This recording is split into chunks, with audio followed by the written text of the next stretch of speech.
Hey everybody, thanks for coming on this rather chilly Groundhog Day. I understand that Punxsutawney fills his shadow, so 6 more weeks. That's what he says. Tom Skilling says we're going to have a bit of a warm-up over the next week or two, so take your pick there. JumpStart is an informal forum. We've designed it to provide information and tools to enable individual and collective success. That's the mission statement here. So we do this monthly. Watch Snapshot and Argonne today and for future meetings. We have some evaluation forms. We'd really appreciate that if you. There's pens in the back there if you need one. And also there's a sign-in sheet. I wanted to make sure that we mentioned that. So today's meeting is on applying for technology award programs, and we have 2 speakers. We're going to tag team up here. Stephanie Turan from Technology Development and Commercialization, and my SEPA colleague, Alex Mitchell, who's a liaison to TDC there. And with that, I think I'll turn the floor over. So good afternoon, everyone. I'm Stephanie Turan. As Dave had mentioned, I work within the TDC division, Technology Development and Commercialization. We're also known as the Tech Transfer Division of Argonne. I am the operations manager within the team, and one of my responsibilities is to manage and work with our internal partners, mostly being SEPA, on developing award entries for the various awards that are available across the country, really. So today we're going to talk about each of those programs a little bit, what it takes to apply for one, some best practices that we have learned as a group, and answer any questions that you have.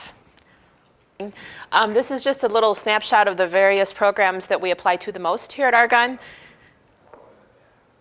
The major one that most people know by name right off the bat is the R&D 100 Award. The second most frequently entered here at Argonne is the Federal Lab Consortium. That one breaks off into 2. There's a national FLC award program and a regional FLC award program, and you can apply for both. The EPA's Green Chemistry Challenge program exists, and that one is a little more defined in scope, i.e. with chemistry focus. And then our newest one that we've started taking part in is the Chicago Innovation Awards, and that is more local and regional in nature, but we'll touch a little bit on each of those here at this time. Before we get to that, however, we wanted to talk about why are we here today? What do... Press star 4 to unmute yourself.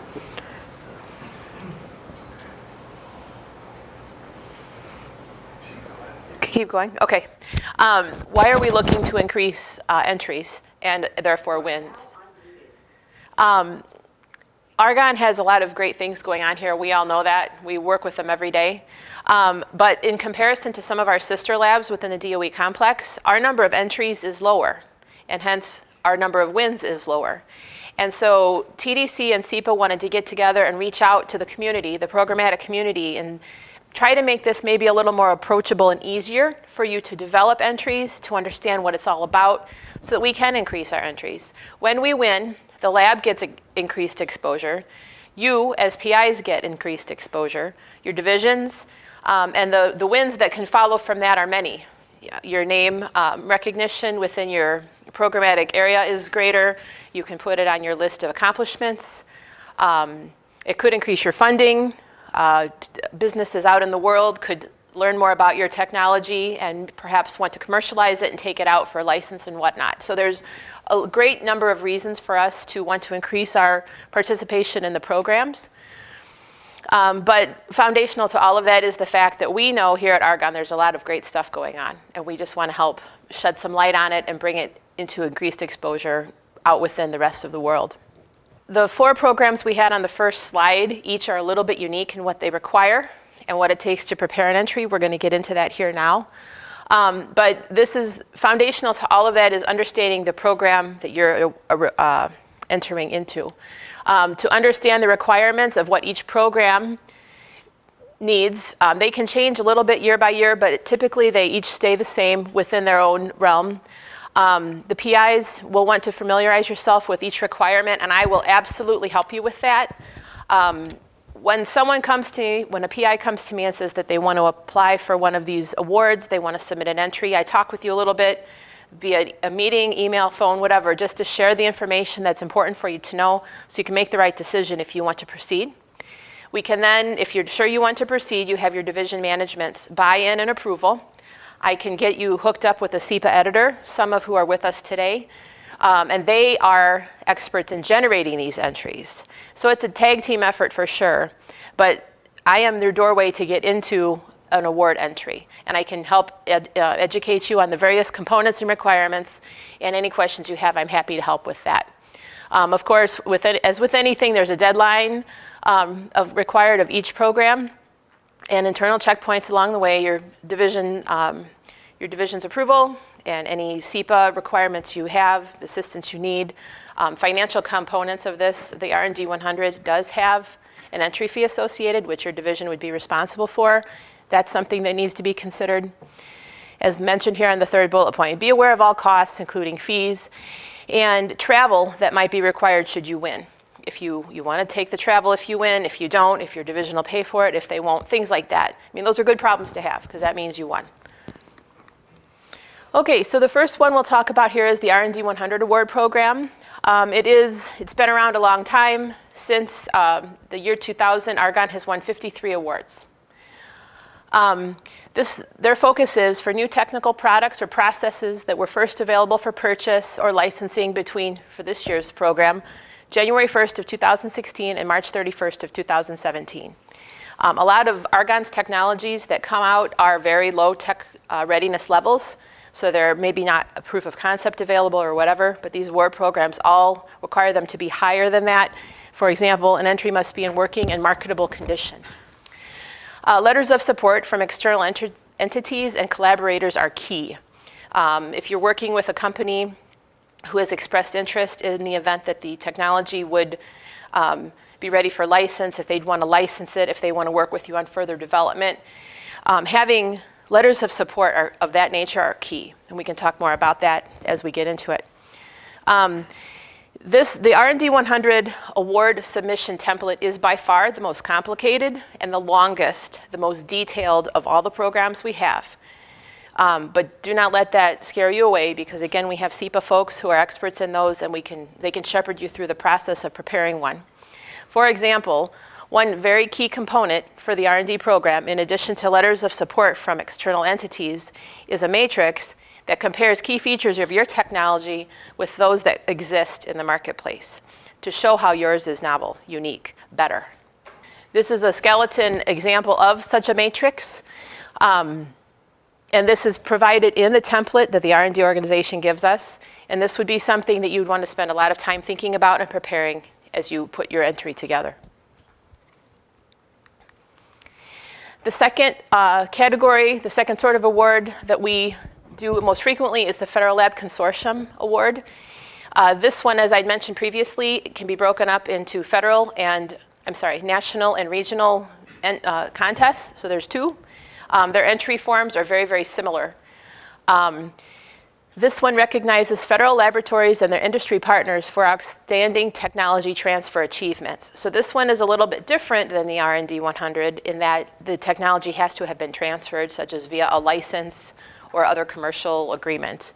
There are 7 categories of FLC awards that are available to win. They're listed here. The number 1 up there, the Excellence in Tech Transfer Award, that is the one that is most applicable to the programmatic side of Argonne. This one talks about a technology and how it was transferred to another entity via a license or such tool. Categories 2 through 7 are really more for the tech transfer side of the house. So the Laboratory Director of the Year, Rookie of the Year, Service Awards, those are more internal to our laboratory and not so much scientifically focused. I will say the State and Local Economic Development Award, that one could be another one that would be of interest to enter for. Depending on your technology, it would have to have had an impact in the state or local economy via job generation, manufacture, things of that nature. But the Excellence in Tech Transfer Award is the one that, as I said, we enter the most for, and between the national and regional programs of the FLC Award, we've won 16 of those since the year 2000. And they've all been in bullet point number 1. The Chicago Innovation Awards, as I'd mentioned earlier, is the newest award program that we apply for. This one, as I said, and also by nature of the name, is local in scope. And the eligibility for this one is the product must have been introduced within the last 3 years. A company who has taken it and started manufacturing it or has partnered with us needs to be headquartered in the Chicago area, which includes the northern half of Illinois, southern Wisconsin, and northwest Indiana. So again, this one has a smaller scope. However, considering all of that, we still had 7 entries we submitted for this last year. They choose the top 100, and they had over 600 entries turned in, and 2 of our entries made it to the top one. They made it to the top 100, and there's 50 that they pick as winners. So for our first go at it, I think we did quite well. We were happy with it. They give a great deal of feedback on the entry. They ask a lot of questions. Did you have a question? Yeah, so when you mentioned about top 100, talk about there were only 2 got selected. How many from Argonne submitted? 7.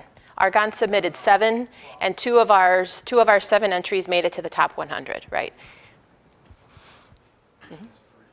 Yes. Entry for this one is free. As I mentioned before, the only award program that requires an entry fee is the R&D 100 award, and that entry fee is $450. The FLC, the Chicago Innovation Award, and the next one I'll talk about here in a minute are all free to enter.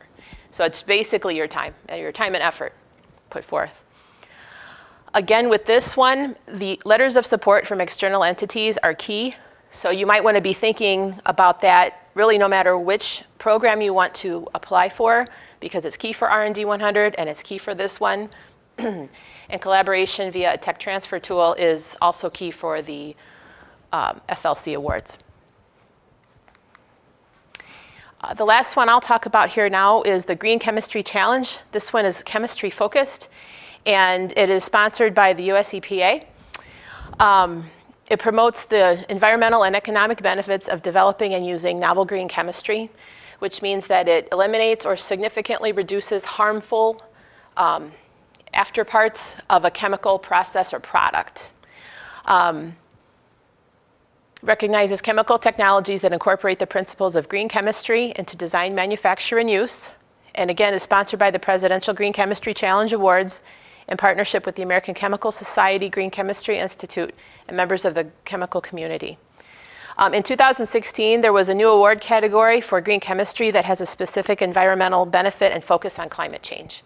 So this is an example of how some of these award programs do just change a little bit year by year. For 2017, that new category may change to something else with a different focus, but again, staying fully focused on green chemistry and its efforts. And I do believe Alex is going to take over from here. So Stephanie obviously talked about some of the specific award programs. Now we're going to get into more some of the kind of tips for success, best practices that some of the SEPA editors and others have observed over the years that really kind of increases your chances of being successful if you're going to take the time to enter. So one thing that you want to do is definitely include other PIs and collaborators that were associated with the technology. There's a few reasons for this. One, obviously you want to make them aware that you're entering. If they were involved in the project, it's good for them to know. Another thing is they can help you with kind of the process. It can kind of become a team effort. As Stephanie had referred to previously, it could be a multi-month process, but that's obviously not a situation where you're working on it even close to full-time for those months. Obviously, it may be a case where you get some materials to the SEPA editors so they can kind of wrap their brains around the entry and what you're trying to accomplish. They may do some work on it and come back to you, and they may have a few tasks for you to maybe fill out an area where you might give a little more detail about a novel approach you had or something like that. So you could imagine if there's maybe 3 people on your research team at Argonne and somebody from outside, maybe the 4 of you can split up some of those small tasks that kind of are volleyed back to you throughout the process. Another thing that's obviously good, and Stephanie kind of alluded to this before, was just making sure that your division director has approval for you entering into the program. Obviously, they may be providing you funds to enter if it's the R&D 100. Another key thing to think about is there may be some reasons not to talk about this technology or a project widely. It could be proprietary, or there may be other kind of sponsor considerations. So it's good to just kind of keep everybody who might be interested informed that you're thinking about embarking on this. And sometimes, likewise with the other collaborators, but also with your division director, they can even give you some helpful input that may kind of increase your chances of winning. So it's always important when you embark on something like this that you kind of know what's all involved in the process, so there aren't any surprises. So obviously there's SEPA entry preparation and assistance that is available, and there are related costs.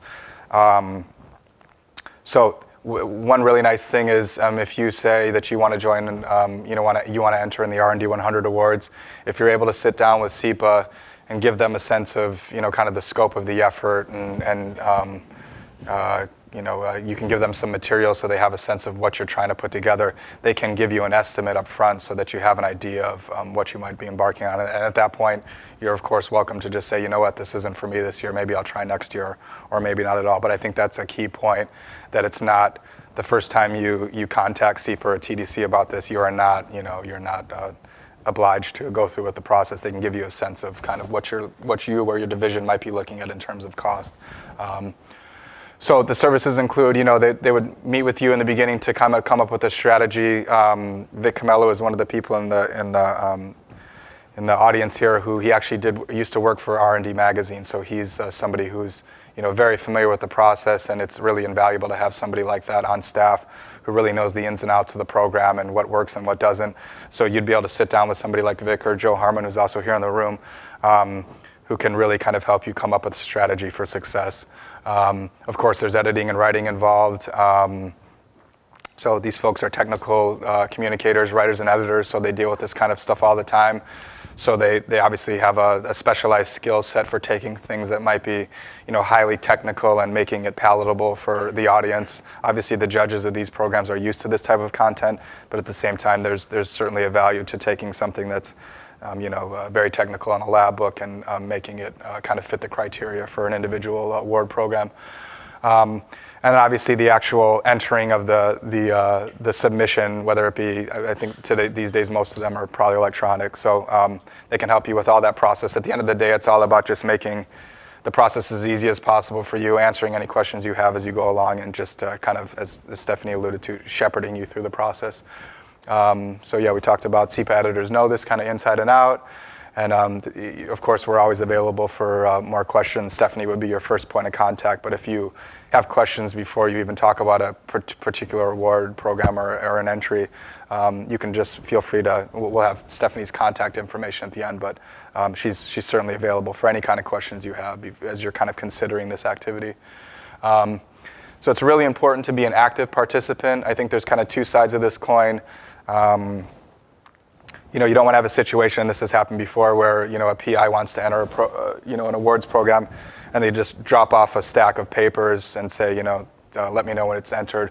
That's something you can do, and if you have the funds to pay for the editing and kind of the sifting through of all that, that's certainly an option. But it's really not the most efficient way to go about it. And as you'd imagine, everybody's experience is the more the PI is involved, the more they're responsive when questions come up from the editor. The more they're available to kind of give explanations about particular things, the higher chance you have at being successful in the entry. So yeah, the second bullet point, we don't want to give the impression that you need to be on call 24 hours a day or something like that, but it's just wise if one of the editors sends you a question that you maybe get back in touch with them within a reasonable amount of time, just so they can keep the process going, they can serve you better. So yeah, pretty much kind of touched on all these things. It's really a balance. Obviously, researchers are busy with their day jobs, and it's not an expectation that they're going to be doing this 50% of the time. But it's just best for everybody involved, and highly increases the chances of success if you're engaged in the process. And to the point that it previously made, it's probably helpful if you have some of your collaborators involved as well, because they could take a different viewpoint, come up with ideas you might not have. And in some cases, if there's a small task that you can split up between multiple people, that lessens the burden on any individual PI. So yeah, I mean, the overall message here is that TDC and SEPA are here to help. Obviously, we all recognize that there's wonderful science and engineering and other technology research that's going on here at the lab. So we just want to make sure that researchers are getting the recognition that they deserve for the great work that they do. And as Stephanie alluded to before, it's great exposure for argon, particularly from TDC's viewpoint. It really helps with kind of getting the world and people who might invest in some pieces of technology aware that this stuff is out there. So in some cases, particularly for the ones that are free to enter, it's really free exposure. The Chicago Innovation Awards, for example, is sponsored by the Pritzker family, prominent family in Chicago.